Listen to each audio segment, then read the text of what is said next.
SmackDown 1000. This show is live from Washington, D.C. tonight, and this is the 1000th episode of SmackDown. This is the second time WWE has done like this big reunion show for a Raw or a SmackDown this year. The first one was Raw 25 back in January, and that was a much bigger deal. There's no doubt Raw will always be the number one show, or you can say the A show or the B show, the one show or the two show. But it's really apparent the way they're treating this. Because I remember back when they did Raw 1000 back in 2012, that was a big deal too. And they made Raw 25 and Raw 1000 huge deals. And SmackDown 1000 does not feel like a big deal at all. I mean, it's definitely a special show, but it does not feel like this is a major reunion show. And SmackDown is the B show, the blue show, but you will definitely have to admit, we all have to admit, in a year from now, that's going to change. Because when SmackDown goes on Fox, that's going to start to change. I think if this show was going to take place in a year from now, it would be a much bigger deal. But they start off with some of the greatest episodes, like some of the best moments from the episodes, the first 999, some really cool parts, when The Rock started off the phrase SmackDown, to all the funny moments. One of the funniest ones was Big Show and Big Boss Man at the funeral. Oh my God. There was Austin attacking Booker in the supermarket, which is actually one of my favorite moments ever on TV. I thought that was just hilarious watching that as a kid. To all the, so many classic moments. John Cena's debut, Eddie Guerrero, all his great moments, whole bunch of moments with Kurt Angle, some really funny moments. They had Austin and a whole bunch of moments with The Rock. There was the infamous ring break with Brock Lesnar and Big Show, which they've tried to do a whole bunch of times after that. They've never made it as special as that. When Austin destroyed the DX Express, that was cool. Some recent stuff with AJ Styles, Eric Bischoff's performance during the Billy and Chuck wedding. I just thought that was absolutely hilarious. You had Edge and Vickie, their wedding, that was okay. A whole bunch of moments with Batista, and one of the most memorable for sure is 9/11. Actually, about 2 days after 9/11, WWE, I think, was the first show to do a live broadcast following the September 11th attacks. That was definitely one of the most memorable moments in the company's history. So it was definitely really cool seeing how they opened the show. It was they used this song. I've seen them use that song a whole bunch of times, kind of like happy music or whatever, as the background. So it was a really great opening video package. And so that automatically the show feels special. The show opens up with R-Truth and Carmella in the ring, and they keep doing dance breaks. I'm thinking, this is kind of annoying. You're starting SmackDown 1000 with R-Truth and Carmella, by the way, she's wearing this dress. She's looking smoking hot. I've never been a big fan of her in the ring, or on the mic, but Jesus Christ, in that dress. Thank you for wearing that, Carmella. Her and R-Truth are they're bringing out the special guest, and Stephanie McMahon is the special guest. She gets booed. She comes out to the 1000th episode of SmackDown. Then Shane McMahon comes out. Him and Steph go back and forth. Steph is hated, Shane's cheered. And then Vince McMahon comes out, and here we go. I'm thinking to myself, all right, something big's gonna happen. Remember Raw 25? All three of them come out, and then Austin comes out, so could it be The Rock? The Rock would be perfect. This is SmackDown. The Rock has to be a part of SmackDown 1000. The name SmackDown came from The Rock's promos. There is no SmackDown show without The Rock appearing. I'm sure they would have eventually created a secondary show, but they would have probably have never called it SmackDown. So the guy's name, it comes from his catchphrases. So he better be here, and there's no Rock. That's disappointing. Everyone wanted to see The Rock here. It's the guy's really busy and all, but could he have done a promo like John Cena did? None of that. It's kind of disappointing, to be honest. I really wanted to see The Rock part of SmackDown 1000, but no Rock. So when they're doing that, it just ends abruptly. It's just a dance break. That's it. Nothing else happens. There's three of them dance at the New Day. I thought it was the New Day. R-Truth and Carmella. The McMahons all dance with them. So it's the three of them, five of them dancing, and Vince dances, and that's it. That's the promo. No questions about Crown Jewel or anything like that, but that's it. So next was a tag match. You had AJ Styles and Daniel Bryan against the Usos, and this was surprising who won this match. This match went on for a while. The Usos get the win. They pinned Daniel Bryan with the double super kick. I'm thinking to myself, okay, Daniel Bryan's getting pinned on SmackDown. So I'm assuming why? Well, to build tension between him and AJ Styles, even though the Usos are not champions.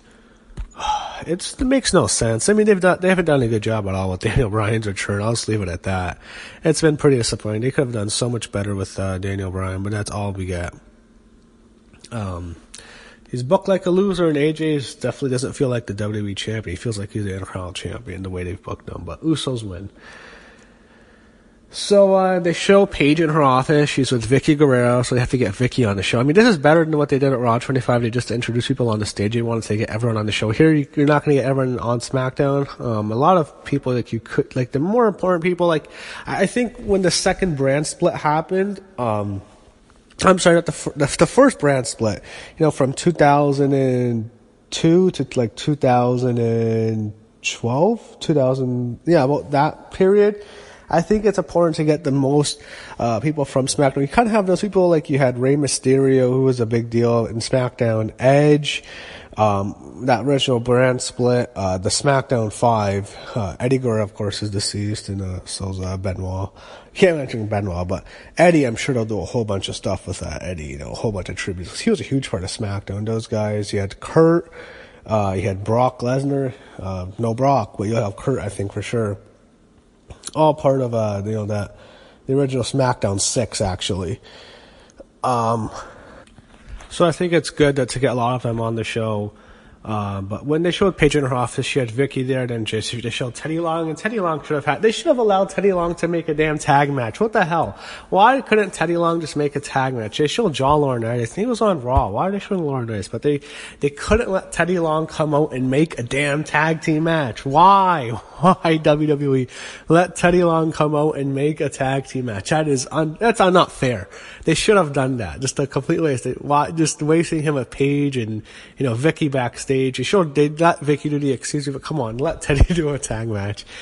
So then this is the best part of the show easily. Evolution comes out, and all four guys are happy, especially Dave Batista. He is ecstatic to be back. This guy has a huge smile on his face. He's wearing those red shades, but you can tell this guy is so happy to be back. The four of them come out, all dressed differently. Randy Orton is wearing this great suit. Rex his suits look like kind of a mess. And Triple H wearing casual clothes, and Batista again kind of wearing those sunglasses. It was awkward, kind of how they all came out, but they all come out. They used to all wear suits. They're all happy to be there. Triple H talks first. He talks about how SmackDown 1000 epitomizes Evolution, even though Evolution was always on Raw. It was funny. I was like, an Evolution happened. They were together for about 2003 to like 2005 when Batista did the infamous split. It was all on Raw. They were always a Raw faction, so it's just weird having them a part of SmackDown 1000. I'm not complaining. It's cool to see them back, but I guess Raw, like, they have to do the DX thing, but with Evolution, it was cool to see them back. It's just like they were never really a part of SmackDown. They were always the Raw guys. But Triple H's cuts his promo, and Rick goes, and Rick's promo's quick. Like, Triple H doesn't want Rick talking.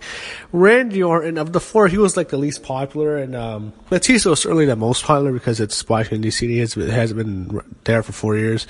But Randy Orton cuts the heel promo. He rips into everyone. He says Rick's been living through his daughter. Hunter's running the show, and Batista has spent more time in a makeup chair. And then Batista comes with the big promo. Great promo. Very long. They let him take the promo. Like, there's like this interesting saga with Batista on SmackDown 1000. The thing with Batista is, I remember him tweeting like, I was never even invited for SmackDown 1000. It's in my hometown. I guess I'm not surprised. And now he's on there, and now it looks like he's gonna have a match at Triple H at WrestleMania, but I'll get to that. He said he was nervous to be back. He wanted to say 4 things. One, he said SmackDown 1000, how great of a show this was. Then second, it's his hometown of Washington, D.C. He talks how he saw more violence and how it's a dream come true coming out here. Third, he talked about it's the fans. He thanked the fans. Even though he mentioned Batista and Blue-tista. Those aren't going to go in. And fourth, he thanked all three guys. He said Orton was special. Everyone knew he would be special. He made some jokes with Rick, told some stories in Triple H. He ended it. Great promo. He says, "You've accomplished every single thing in this business except you haven't beat me." And wow. Okay, that's exactly where they wanted to go. I think it's great. I think they should do the match. I don't see why not. Batista's a big Hollywood movie star. He's Drax the Destroyer. Why not do Triple H and Batista? I don't need to see that match. It's not like, from a wrestling standpoint, it's not a match I really care to see that much. But I don't see why not. He's a big star. He really wants to work with Triple H. He said that he wants that to be his retirement match. I think Triple H would win that for sure, because I think if that's his retirement, I think that's fine. I'd do that match WrestleMania 35. I'd book it. So if that's where they're going to go, like Batista stared down at the end, but then they all hugged, I think that's cool. They showed a silhouette of The Undertaker in the back, so he'll be out later. Kurt Angle comes out for commentary in this quick match. It's Rusev against The Miz. So this is kind of almost a repeat of the Daniel Bryan Miz match at Super Showdown, even though it's even quicker. Miz beats Rusev with a roll-up because Aiden English distracted him. After the match, it showed Lana outside with Aiden. Lana kicks Aiden English in the balls. Rusev beats him down and then throws him into the announce table. So Rusev beats up Aiden. Was kind of a cool segment. Nice to see, I guess, makes Rusev and Lana look strong. They showed Edge backstage, with Kurt Hawkins. I don't know why they couldn't have Zack Ryder there too, with the Edge heads. It would have been kind of cool, but I don't know. I didn't get that. They even mentioned it. So Edge comes out. He gets a big pop. It's, he definitely deserved it because he was definitely a huge part of SmackDown. SmackDown was his show when he left Raw like in 2005 or something, 2006. I'm not so sure. Or maybe even 2007 when he left. Yeah, when he cashed in Money in the Bank. SmackDown was his show for the rest of his career. Like that was definitely, I think, when he really became a top guy. It was on SmackDown. So he comes out. He talks about some of his things he's accomplished on SmackDown. Cashing in Money in the Bank against Undertaker. That classic match he had with Eddie Guerrero, which was great, and then the stuff with Vickie. I was never a big fan of that. I thought the whole stuff with La Familia, never a huge fan of that. And that part of the segment I really liked. Then he brought out Becky Lynch. Becky Lynch comes out. Obviously I really like Becky. Crowd loves Becky. They're so into her. They're cheering Becky's name. And Edge is trying to lecture Becky. And like he's talking about, don't make the same bad choices I made. I think to myself, Edge, what's so bad about your life? You're the ultimate opportunist. You won all these titles. Like you're married to Beth Phoenix. You have daughters. Like what's so bad? Like you're trying to make like this is this failed, miserable guy. It didn't work. I didn't like the segment at all. It's like, Becky, why not? The crowd loves her. I don't know. I knew what they were going for, trying to get it, trying to use Edge's sympathetic. It didn't work. I was not a fan of that. And then Becky says, she loves herself. Crowd loves her. They chant, you deserve it. And then she rips into Edge. She tells him to get out of his ring and not to hurt his neck. Then Charlotte comes out. She gets booed. Charlotte's not cutting a good promo. Her and Becky have a brawl. There's like 2 spears to Becky. It didn't look good, and they break it up. I don't know. I'm not too excited. I don't need to see them wrestle anymore. I'm sick of seeing Charlotte and Becky for the 1000th time. It's like, I've seen it so many times. I don't really care anymore. I'm sure they'll have a good last woman standing match. You can probably have a good match. It's like, I'm not into that Evolution show at all. They show Rey Mysterio talking backstage with Jeff Hardy. Then they're back, and they show Jerry Lawler and Booker T are on, like, they have their own announce table with all these pancakes, separate from the other guys. So it's SmackDown tag titles.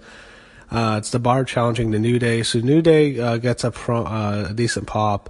They went through, like, 2 commercial breaks. This match went on for a very long time. It seems like it went on forever. So it's going on for a long time. Like, I don't know, it felt like 2 commercials. What happens near the end is Big Show comes out. Like what they do is, he chokes him, Kofi Kingston through an announce table, and then like Big E gets hit with the bro kick. They destroy the New Day and Sheamus and Cesaro win, and he celebrates with them, thinks off, alright, Big Show's back, and they're gonna have Big Show with Cesaro and Sheamus as a stable. I don't want to see that. I'm not a fan of that. I don't want to see Big Show wrestle much anymore. I'm not too into that, seeing the 3 of them win, but the Bar are your new tag team champions.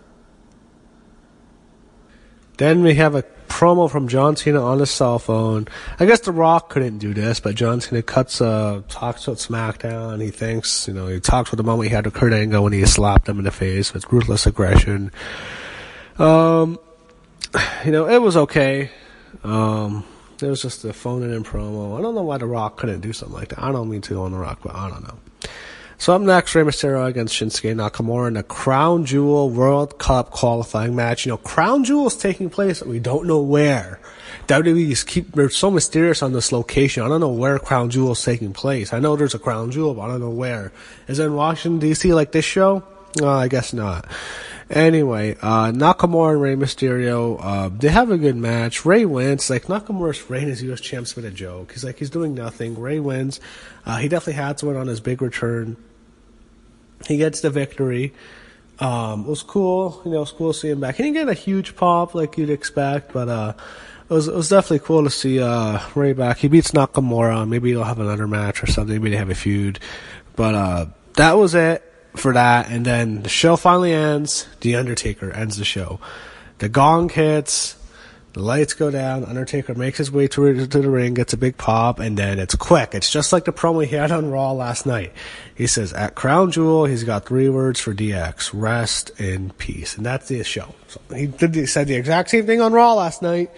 And that's how he ends SmackDown. Undertaker ends SmackDown. He was definitely a huge part of SmackDown. There was a part, with his career, he was on SmackDown since they made SmackDown a brand split.